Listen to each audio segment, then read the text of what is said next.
Be careful, little eyes, what you see. Be careful, little eyes, what you see.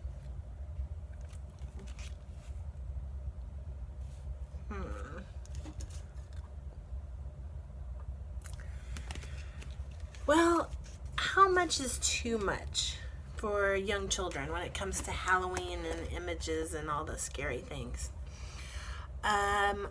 As I usually do, I'm going to say I don't have the exact answer. That's going to be something that you have to decide for yourself as a parent or a teacher. You know your child or your students better than anyone else, and so you have to navigate that as you go, and it may be different from year to year. Especially if you're a parent and your child is getting older, then it's going to change. Let's talk about that, but I want to tell you, I have a little tidbit for you at the end, a little hack, a little pumpkin hack that I'm going to share that you might not know about. Okay, so let's talk about fear. I was scared of everything growing up. I still get scared from time to time, to be honest. But all of us have both rational and irrational fears. So, rational fears like spiders or snakes or things that you have a healthy fear. They could actually bring you harm. Now, of course, they can be taken too far and everything, but it's considered a rational fear. But then, most all of us also have irrational fears. Fears of things that aren't real. And I'm talking about children all the way up to the oldest adults. We have these irrational fears. For my generation, it was Jason and Michael Myers and Freddy Krueger. And then I think the next it was Chucky and things like that. But we all have those things that we know aren't real, but they're scary anyway. For my daughter, more recently it's been the Grinch. But here's the thing. She's very, very aware that it's not real. She can explain to me, Mommy, I know it's not real, and I know it's just a drawing, but I'm still scared. And so that's what we have to remember with kids. Just like us, they have irrational fears. Just because it's not real doesn't mean it's not scary. And so we need to remember that our imaginations are very powerful. They're powerfully creative, but they're also very powerfully intense. And so even something as innocent and as happy in the ending as the Grinch can be really intense. I don't want to be a party pooper because I love Halloween. I love it. It's my favorite. I'm more excited about the candy and the dressing up than I am the gore and the scare. But I love Halloween, and I would never want to take anything away from it. But we do have to be careful because we tread lightly with our young children. It can create, the scary images can create anxiety, and then that creates trouble with their sleeping, and they become a little more clingy. Then that leads to possibly like a lack of independence, and then self-esteem, self-image, self-confidence. And so I don't think this is news to you that we have to be careful with that. However, I'm going to give you a few pointers. So as an umbrella, as I will always say, all children are different, and you have to gauge this on your own. But in general, second grade is where personalities kind of solidify, and things start to just take a big step towards being more mature. And so up until second grade, fantasy and reality are still not exactly clear. And so I would say that children below the age of 7 or 8 still need a little bit of this treading lightly around scary things. Not all. Okay, so I would suggest if you are in a store Now, maybe you go to the actual Halloween store, or maybe you're just at Home Depot or Walmart or something where and you're looking down the scary aisles. I would guide them. I would say, okay, first of all, do you want to go down this aisle where there's some scary masks? And if they say no, they're not ready, and that's okay. You can ask them again later. Okay, we're about to leave. This is your last chance at this trip to Walmart. Do you want to go see or not? No? Okay, fine. Then, if they say yes, you can kind of guide them. Go around the corner first and say, okay, do you know what I see? I see this mask, and it's got an eyeball popping out of it on one side, and the other side there's a big cut, and somebody's cheek is really bleeding. Do you want to see it?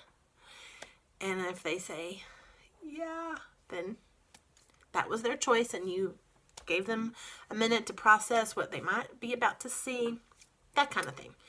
Give them a little heads up, and I'll always give them the choice to opt out of something like that. I wouldn't do anything like this, or scary movies, or any of those things, scary books, right before bedtime, because you know what I'm going to say. Nightmares, right? Okay, nobody wants that. The parents don't want that. The kids don't want that. And teachers, you may have a nap time or something at school, or at your child care. Let's steer clear of that around sleeping. I've never... Okay, my battery's getting low. Magic Monster Spray. So you can just get a generic water bottle, fill it up with something. I wouldn't put color in it or anything because you're going to spray it. At bedtime or around the room or wherever you are, you can just have this monster spray or whatever they're scared of kind of spray. And it's I would suggest only the parent be allowed to spray it, because that can get a little out of hand if they're spraying it all the time and things will end up being really wet. But I would say either they get to do it one time and then you take it with you, or the parent is in charge. Anyway, you spray it around the room. Okay, no monsters can come in here. We sprayed the monster spray. And then that's it. No more discussion about it. That's it. They're not coming. They can't spray. Let's see. Oh, cartoons. I would suggest leaning more toward a cartoon that's scary, like a Scooby-Doo or something like that, if you're introducing something scary. Cartoons and more cartoonish, like I was showing you earlier, things, even though they might not necessarily know the difference between reality and fantasy. These are both be a fantasy because they're witch, but cartoons are kind of easier to swallow, so to speak, and it does lean more toward fantasy, so that it's just easier to take in and not be as scared with cartoons versus something that looks real. Oh, and along those lines, I would make sure too that you're not watching or looking at a book about something that's scary happening to someone that's your child's or your student's age, because that takes it to a whole new level. That takes it more toward the reality side and makes it a little more personal and just in general more scary. So steer clear of things where bad things are happening to children. Hold on. Sorry. Excuse me. Okay. If you are watching a scary show or scary movie or reading a scary book, and someone's even said the beginning of Nemo is really scary because I think there's a shark just like first thing. And again, you know your student, your child better than anybody else. But in general, I would ask them to hold on, like if they want to close their eyes or wait or close their ears. Yeah, I've got paint. We've been painting. Just so that they get to the next part, so that they see there's a happy ending. The problem had a solution. So in situations like that where you know that they want to check out, but it might be beneficial for them to just hold on a minute. I just want you to see that everything's okay, because that's a really important part of all of this. In the end, everything needs to be okay. And if you're watching movies where things are not okay, like I'm thinking Jason and Freddy, I would not go there at all with young children. Ever, ever. I wish I hadn't ever watched them as a teenager. Anyway, that's a whole nother story. But yeah, make sure that there's always a happy ending. The problem gets resolved, like on The Grinch. We ended up watching it. She chose to watch it, and she's not as scared now because she realizes that The Grinch does have a happy ending, and his heart grows. So just tread lightly.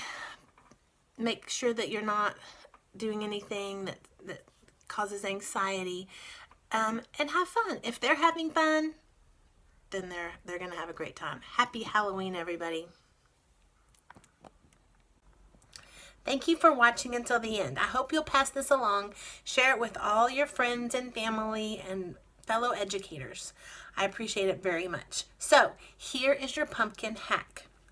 Did you know that a real pumpkin